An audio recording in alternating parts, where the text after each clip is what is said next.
Evangelización. Confraternización. Edificación.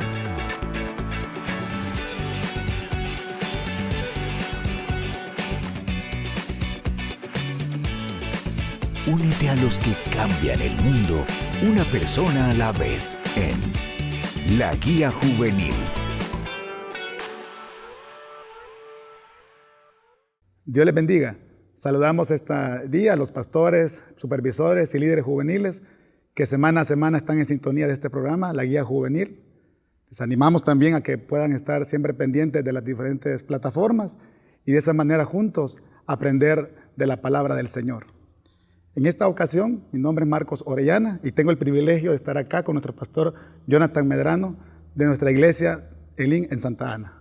Mucho gusto, hermano Marcos. Un saludo para todos los líderes juveniles que ya están pendientes del podcast de la Guía de Célula Juvenil, un espacio que se prepara para desarrollar las herramientas y los puntos fundamentales de la lección de la Guía de Jóvenes. Gracias, pastor. Y bueno, hoy tenemos la bendición de poder dar continuidad a lo que fue el tema de la semana anterior. Como recordamos, se estuvo hablando del matrimonio y estuvimos viendo cómo el matrimonio es algo que Dios ha dejado establecido y cómo es importante tener claridad en esta área. El tema para esta ocasión es el testimonio del matrimonio. Hermano Jonathan, sabemos que la clase de matrimonio que vivimos influye en muchas ocasiones en la manera en que las personas ven reflejados en nosotros a Jesús. ¿Qué podemos opinar al respecto? Bueno, yo creo que es fundamental, ¿verdad?, que partamos de lo que la misma Escritura nos enseña acerca de este valor, y especialmente en una época, Marcos, donde la condición del matrimonio está en peligro por diferentes corrientes, ideologías e incluso por la forma en cómo la sociedad está estructurando esta relación tan importante que Dios diseñó. Cuando nos damos cuenta entonces de la situación que estamos viviendo, el tema se vuelve más que pertinente.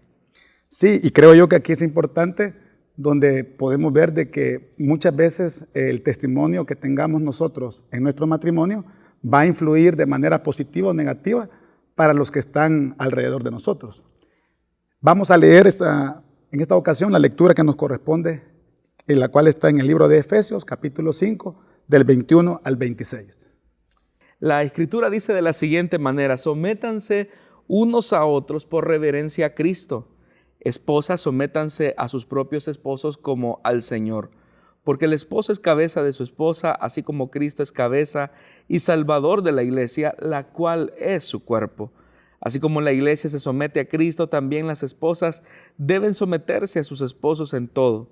Esposos, amen a sus esposas, así como Cristo amó a la iglesia y se entregó por ella para hacerla santa. Él la purificó lavándola con agua mediante la palabra. Amén. Qué importante es que tengamos claridad del testimonio del matrimonio. En este momento vamos a iniciar el desarrollo de los puntos. El punto número 1 que se nos establece es ilustración del Evangelio. Y acá, hermano Jonathan, en los versículos que hemos leído, 22 y 23, se menciona palabras como el Señor y así como Cristo.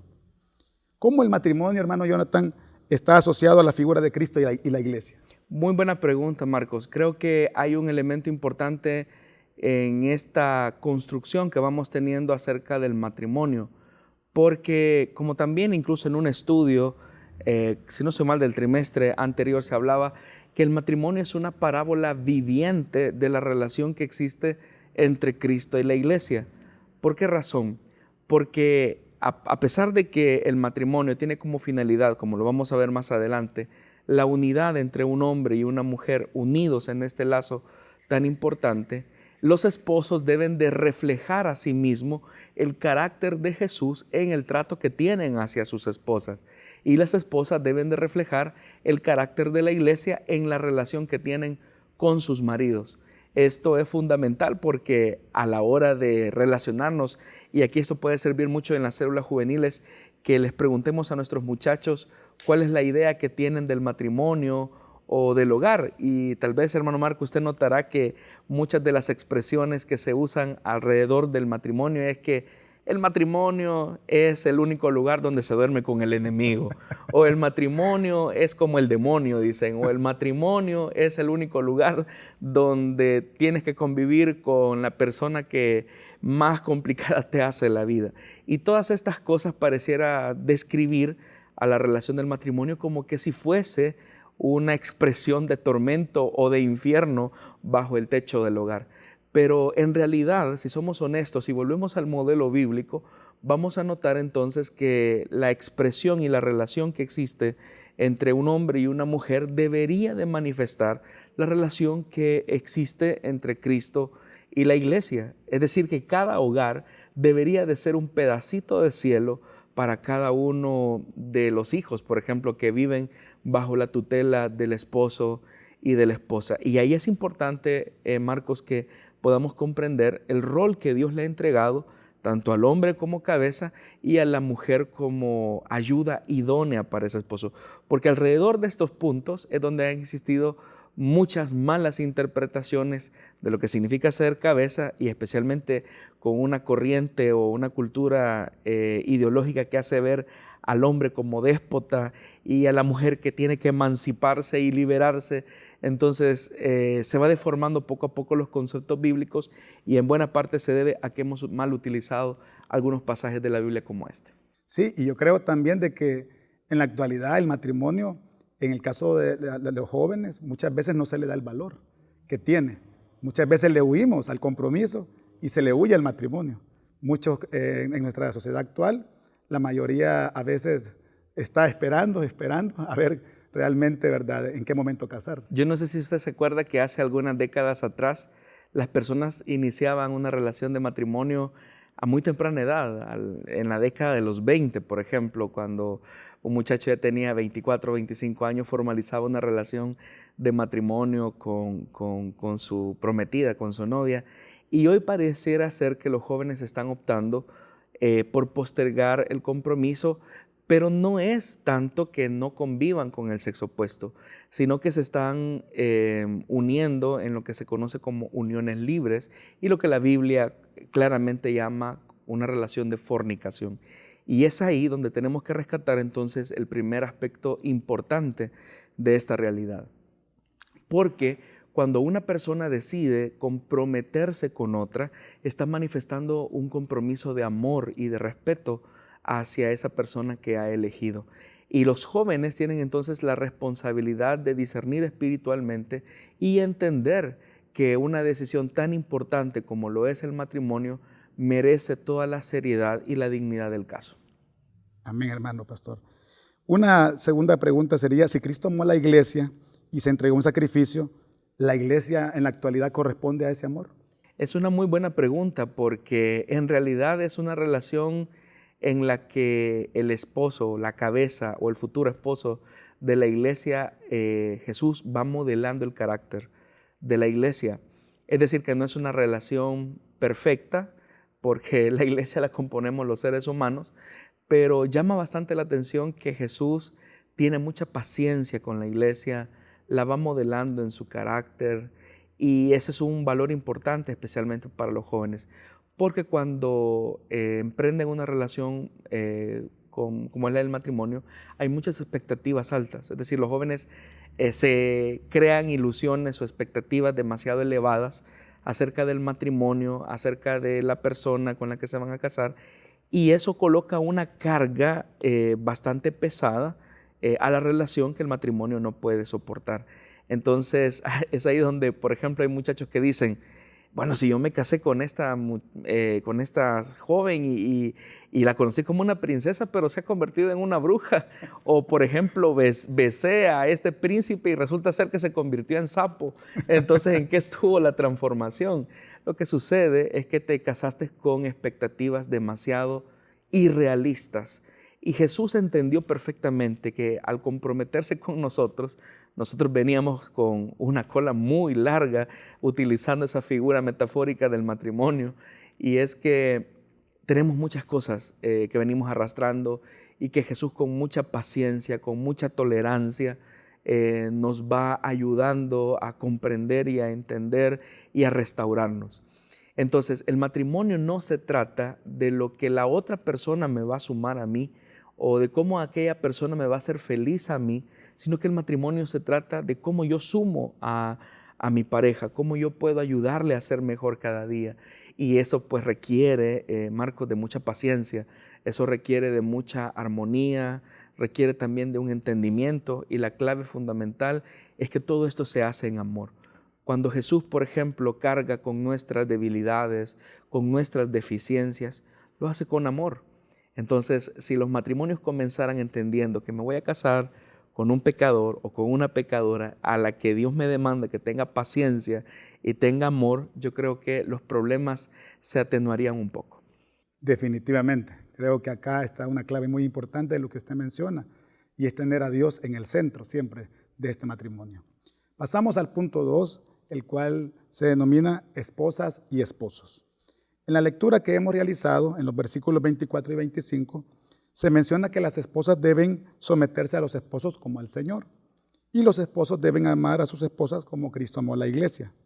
Pastor Jonathan, ¿por qué esta palabra difiere mucho de lo que se enseña y se acepta en nuestras sociedades actuales? Para muchos decir esposas sométanse a sus esposos es como aceptar quizás aún hasta el maltrato. Bueno, es ahí donde tenemos que tener un concepto bíblico y equilibrado de lo que significa ser cabeza. Al hablar de que el esposo es la cabeza del hogar, muchas veces esto se coloca como un principio de violencia o sometimiento hacia la mujer, pero no es ese el sentido de la palabra. El ser cabeza es el que protege, es el que provee, es el que sustenta, es el que cuida, es el que modela, es el que exhorta en amor. Entonces, no es un tirano o no es que la Biblia esté promoviendo la tiranía y mucho menos el machismo como algunas personas enseñan. El machismo no es el modelo bíblico de ser cabeza o líder del hogar. Más bien, el ser cabeza implica tomar la responsabilidad de la protección y del cuidado. Y siguiendo el modelo, por ejemplo, que se nos está planteando en la carta de los Efesios, podemos nosotros notar que precisamente eso es lo que Jesús hizo con la iglesia. Jesús asumió la responsabilidad de cuidar, de proveer, de sustentar, de alentar y de exhortar en amor a la iglesia. Jesús no maltrata a la iglesia, Jesús no ofende a la iglesia, Jesús no utiliza palabras hirientes hacia la iglesia. Y todo eso hace de Jesús un buen líder, una buena cabeza. Entonces, todos los que estamos ya en este barco llamado matrimonio, tenemos que tener como modelo y como parámetro a la persona de Jesús. Jesús es nuestro modelo a seguir. Él es el que nos debe de ayudar a modelar este liderazgo hacia nuestras esposas. Y si un hombre trata con amor, delicadeza, provee a su esposa, la sustenta, la cuida, el resultado o la respuesta de la esposa es la sujeción. Pero la sujeción igualmente no significa servilismo, como algunos lo han enseñado. La sujeción no implica que la mujer va a ser un objeto servil al hombre. La sujeción se une mucho al concepto que se menciona en el libro de Génesis, en el diseño original de Dios, y es que la mujer viene a complementar al esposo. Es decir, en aquellas áreas deficientes en las que nosotros como hombres no podemos cubrir o no alcanzamos a desarrollar, la esposa nos sustenta, la esposa nos da ese soporte necesario. Dios en realidad ha dotado de muchísimas virtudes, Marcos, a las mujeres que nosotros los hombres no las tenemos. Comenzando por el hecho de que está científicamente comprobado que, por ejemplo, los hombres solamente utilizamos la mitad del cerebro, las mujeres la utilizan los dos hemisferios al mismo tiempo, y por eso es que uno ve la versatilidad de muchas de las mujeres que están a veces estudiando, están cocinando, están preparando una cosa y la otra, pero es porque tienen eso. Los hombres no, o sea, nos ponen una tarea y nos enfocamos en eso, pero esa creatividad, esa espontaneidad, esa pasión que tienen las mujeres suman al matrimonio, de tal manera que esta es una relación de suma. Es decir, el hombre provee protección, el hombre provee dirección, el hombre provee servicio hacia su mujer, pero la mujer coloca creatividad, la mujer coloca espontaneidad en la relación, y todo esto es una construcción que se va construyendo en el tiempo y durante toda la vida. No es algo instantáneo o momentáneo, sino que es algo que se va modelando en el tiempo. Y bueno, yo creo que es importante lo que menciona nuestro pastor, y eso lo vivimos los que estamos casados. Es increíble, ¿verdad? Ver cómo las esposas, nuestras esposas, realmente son multifacéticas, hacen muchas cosas al mismo tiempo. Y nosotros muchas veces, ¿verdad?, nos trabamos con alguna cosa. Por eso es que no hay que subestimar, Marcos, la inteligencia y la sabiduría que Dios les ha dado a ellas. Y especialmente en esto, nosotros que somos líderes de jóvenes, tenemos que enseñarles a nuestros muchachos a que tengan un porte como caballeros hacia el sexo opuesto. Cuando tienen esa posición de caballeros, eso conquista más que tener quizás una apariencia física deslumbrante, que no digo que no sea importante, es importante, pero los aspectos internos son los que logran cautivar más a una mujer. Y eso fue lo que Jesús hizo con la iglesia. Jesús nos logró cautivar a nosotros precisamente por su amor, por su servicio, por su entrega, de tal forma que sin haberlo visto físicamente, nosotros nos hemos enamorado de todas esas cualidades de amor que Él tuvo hacia nosotros al punto de entregarse en la cruz. Amén, pastor. Pasamos a continuación al punto número 3, el cual se menciona una sola carne. Y acá hace referencia a lo que nuestro pastor decía. En la carta de Efesios se menciona lo que dice Génesis 2:24. Por eso dejará el hombre a su padre y a su madre y se unirá a su esposa y los dos llegarán a ser un solo cuerpo. Eso es lo que se ha establecido y bíblicamente es lo que se dice. Pastor, ¿en qué consiste esta unión del matrimonio y cómo se asemeja esta unión de Cristo con su iglesia? Muy buena pregunta, Marcos, y creo que esto se refiere al hecho de volver al modelo original. El texto en cuestión que se encuentra en el libro de Génesis habla que la meta fundamental de la relación matrimonial es la unidad entre el hombre y la mujer. Pero ahí ocurre algo misterioso, porque hombres y mujeres somos completamente distintos. Entonces, ¿cómo nos vamos a llegar a unir a personas que son distintas a nosotros? Es decir, nosotros como hombres, ¿cómo nos unimos a una mujer cuando ellas tienen una visión de la vida totalmente distinta, tienen una apreciación de la realidad quizás más amplia que nosotros? En fin, muchas cosas. Entonces, ¿cómo se expresa la unidad? En primer lugar, tenemos que colocar como fundamento que la meta de todo matrimonio es la unidad. Por encima de los proyectos de una casa, por encima incluso de los hijos, porque los hijos son el resultado del amor entre el esposo y la esposa. Los proyectos que vienen son el resultado del esfuerzo mutuo del esposo y de la esposa. Entonces, la meta de todo matrimonio es la unidad. Y aquí viene uno de los elementos que se colocan como más fundamentales, especialmente en una época, Marcos, donde el matrimonio está siendo tan devaluado, donde hay una tasa increíble de divorcios, no solamente entre parejas de inconversos, sino que también entre los cristianos. Y es que antes de que se produzca el divorcio legal, se produce lo que se conoce como el divorcio emocional. Todas las parejas, sin excepción, corremos el enorme peligro de despegarnos emocionalmente de nuestro esposo o de nuestra esposa. ¿Y cuándo ocurre esto? Cuando nosotros no aprendemos a valorar las virtudes que Dios entregó en la otra persona y que son las que me suman a mí. Por ejemplo, si por alguna razón, por poner un ejemplo, mi esposa es creativa, es extrovertida y fue eso lo que me impactó, lo que me llamó la atención a mí, pero ya estando en el matrimonio yo quiero anular su personalidad, yo quiero controlar eso y tú no tienes que ser así porque eso expone mi inseguridad, porque eso expone incluso hasta mis celos. Todo eso va deteriorando la unidad del matrimonio. Entonces, yo tengo que reconocer que Dios me entregó a una mujer, o en el caso de las hermanas, Dios les entregó un hombre con virtudes y con defectos. Yo no me puedo casar solamente con las virtudes de la otra persona. Tengo que casarme con las virtudes y los defectos de esa persona. Y eso implica el amor y la entrega con la que Jesús espera que nos unamos a las otras personas.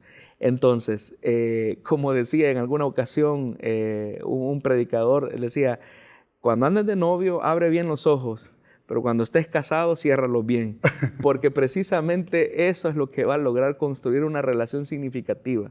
Tratar la manera de exaltar las virtudes de la persona y minimizar los errores, tratando la manera de ayudarlos o de corregirlos, pero sobre la base del amor.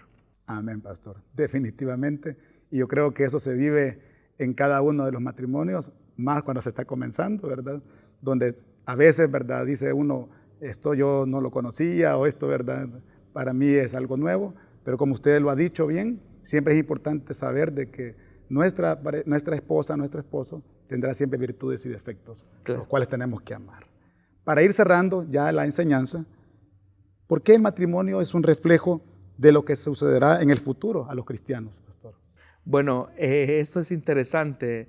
El matrimonio entre un hombre y una mujer refleja en esencia o en una mínima expresión lo que será la relación entre Cristo y la iglesia, una relación de intimidad, de conexión, de convivencia que se va a prolongar por la eternidad.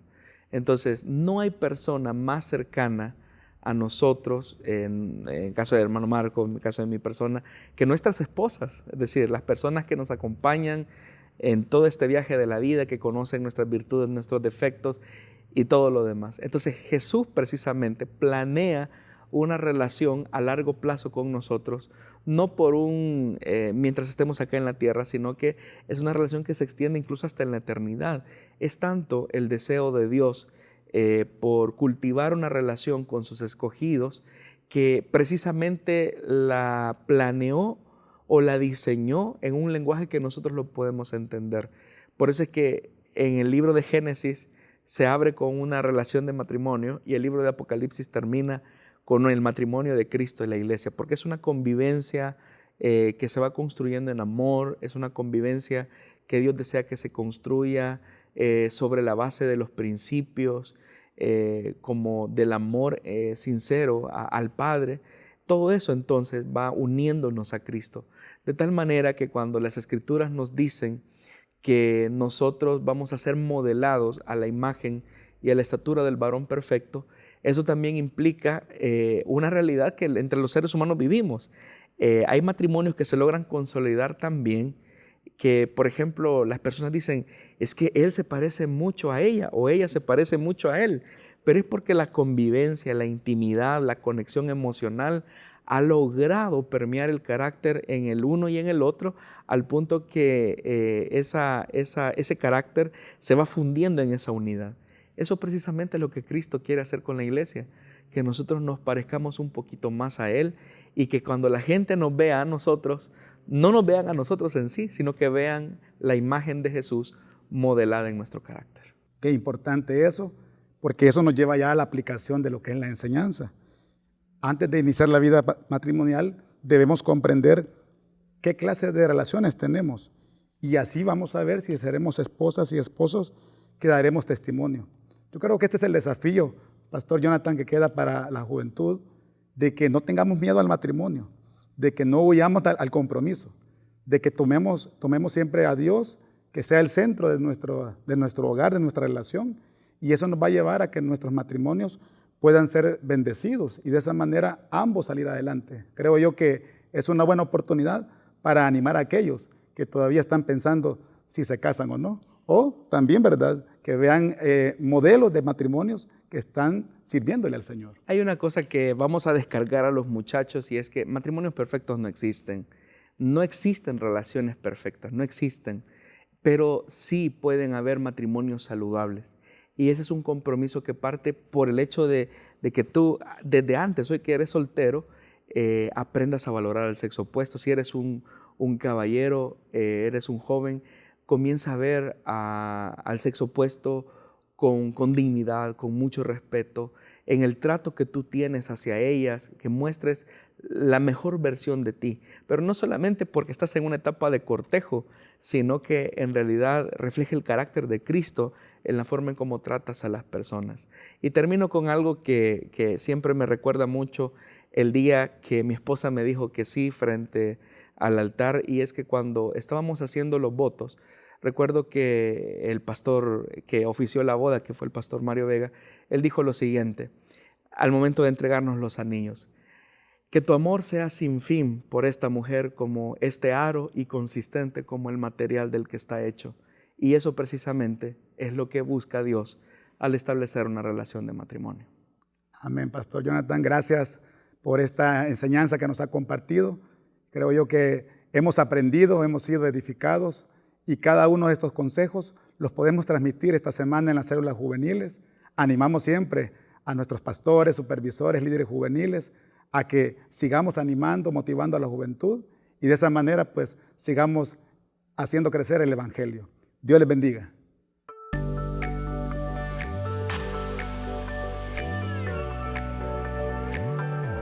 Evangelización. Confraternización. Edificación.